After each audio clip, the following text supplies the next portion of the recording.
Hey there guys, welcome back to the Doug and Racecraft YouTube channel. On this episode, I show you how to put SN95 pedals in your Fox Body Mustang.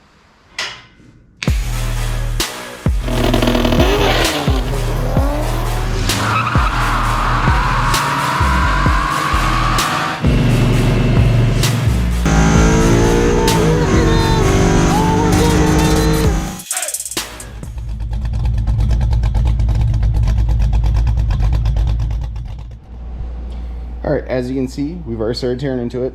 Took the driver's seat out just for ease of access. Steering column, super easy to take out. Where the steering shaft goes through the other side of the firewall, there's a bolt that holds it into the steering shaft where it goes down to the rack. Take that bolt out, obviously, either that or you can take the boot off the firewall and then the knuckle off the steering rack. It's a little bit more fuss around. But... So now we're gonna take the pedal assembly off. The pedal assembly bolts to the firewall. You can see the bolts there. There's one here, there's one above it, and then there's two on the other side. You also have a clip, one of these dealies here, that holds the pedal, the stud for the pedal right here,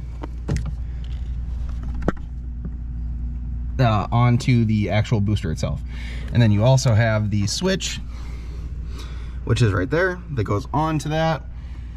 Like I said, not super in-depth we're doing here, just enough to get you a rough idea. The real magic's gonna come when I got everything out of the car.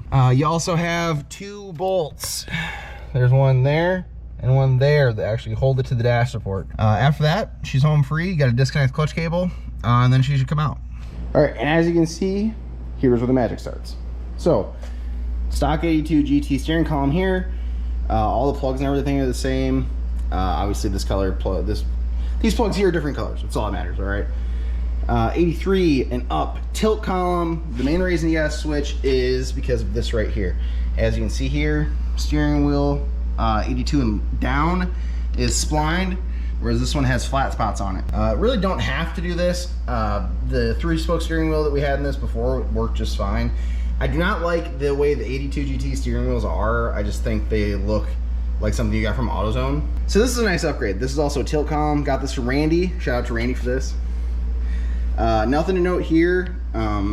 This shaft came from this column. Nothing serious there. Bolting, plugs, everything the same there.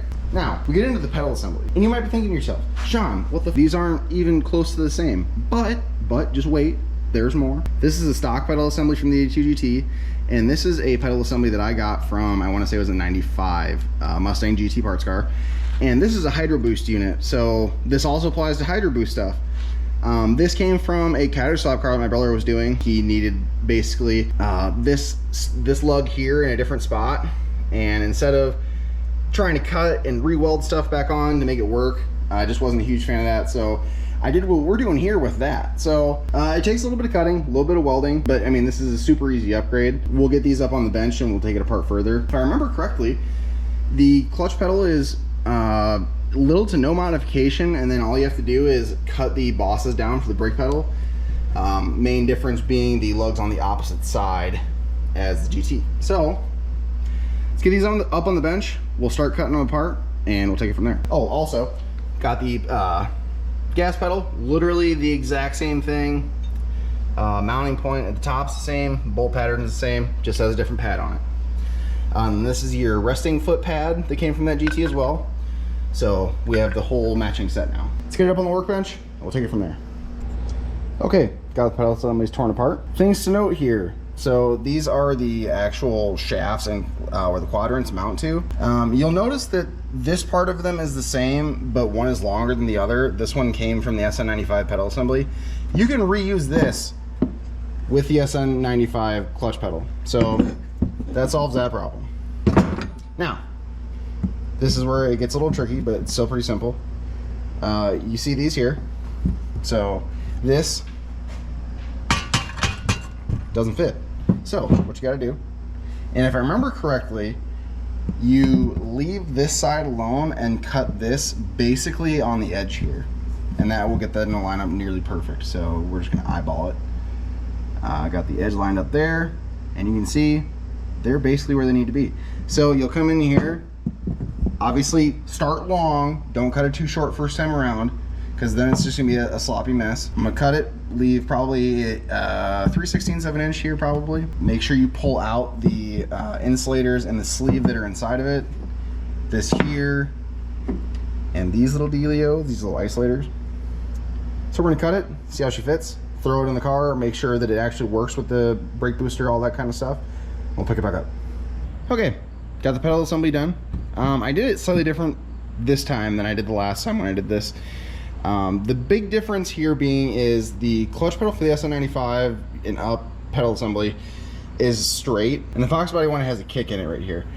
The reason the SN95 one is straight is because this piece is longer. This is where the actual quadrant goes on this side. And the way I did it the last time was, since I had an extra one of these with the SN95 pedal assembly, I cut some of this stock off and welded it on this end here, effectively making this longer. It's 6 of one, half a dozen of the other, same difference. I kind of like this way better. I was able to space the pedal out a little further. My dad has drop foot, so it's obviously just better for him to have the pedals further apart. So now that we got the quadrant on, let's go ahead and get it back in the car. All right. Pedals are in. Not too difficult, just the opposite of taking it apart. Gotta put it back together. I do recommend putting if you're going to do this exact setup, recommend putting the throttle pedal in first before the pedal assembly's in. It gives you the most room to put the throttle cable actually into the locking mechanism for the throttle cable. I don't know how else you would put the quadrant in with it in the car. I had the dash out of the other GT, and I still couldn't get the quadrant in with just the pedal assembly and the firewall. For how long it'd take all the messing around to get the quadrant in, I just recommend taking the whole pedal assembly out, regardless of what you want to do with the pedals and everything. All right, so it's a new day.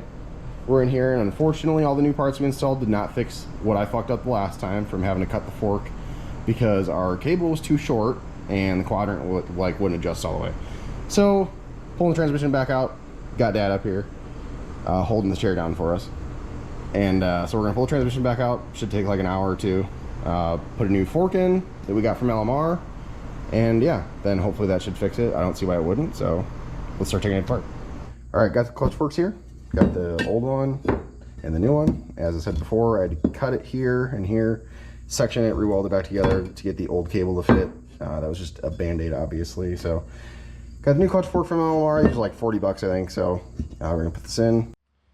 Okay, so I didn't do a very good job explaining why we had to do the clutch fork. So the whole reason we did everything in this video was because when I did the T5 swap in the last video that you would have seen of this car, I had to cut the fork and pie cut it and basically make it shorter so that the clutch cable would fit. The factory quadrant assembly and the clutch cable that we had, which was the factory one, was too short to fit with the clutch cable that I had and everything with the new bell housing for the T5. So that was the reason I had to do that. And I was hoping that even though I did that it would still work and I would have good clutch engagement and everything, which obviously I was wrong. So that's why we did everything in this video. So what you didn't see me do, which there's tons of videos on YouTube on how to do it, is I did the quadrant. I replaced the self-adjusting quadrant with billet aluminum one from SVE, which has the double hooks. I also did a firewall adjuster from SVE. There's the cheapest, that's why I used that one. I also did an adjustable clutch cable, which most clutches have the ball crimped on the end of it, whereas this one at the end of the cable has a threaded rod that's about 4 inches long. So the reason I did all of that is because I wanted as much adjustment that I could have as possible. I didn't want to have to either, you know, get under the car and adjust the cable with the threaded rod, and I didn't want to have to get under the dash and readjust the cable and move it to the other hook. Basically, I wanted to do it any way that I could, so that any form of adjustment that I needed to take up, I could. So that's the reason I did all of that. The purpose of this video is to show you how easy it is to do the SN95 pedals. There aren't a lot of people that do it. And with SN95 parts getting as cheap as they are, you could pick one of those pedal assemblies up.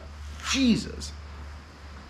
That was a huge moth. With SN95 parts getting as cheap as they are, you could pick one of those pedal assemblies up for 50 bucks with good pads on it. The reason you can't swap those pads over to Fox body pads is because the actual pad on the pedal is different. It's a different shape, so they won't work. But it's a super easy upgrade. Would not have done the upgrade had I not been doing everything else. I had been compounding all of these parts to do everything all at once, and this was obviously the perfect example to do that. So when I was driving the car with the old clutch cable in there, it wouldn't disengage the clutch all the way. So when it was warmed up and you came to a stop at a stoplight or a stop sign, whatever, and you took it out of gear and took your foot off the clutch, and put your foot back on the clutch and try to put it in gear, it wouldn't go in gear. It was just hanging up just enough that it wouldn't want to go in gear.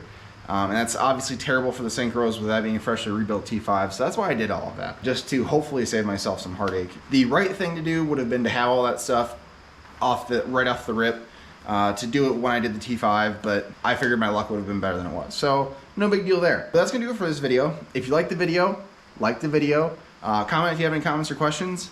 Subscribe if you want to see more of this content, because we've got a lot more content coming. The next video you're going to see is going to be on the Coyote Swap King Cobra. I'm doing an intake manifold shootout, so I'm going to show you real world results on the 18 GT manifold versus the Boss 02 manifold.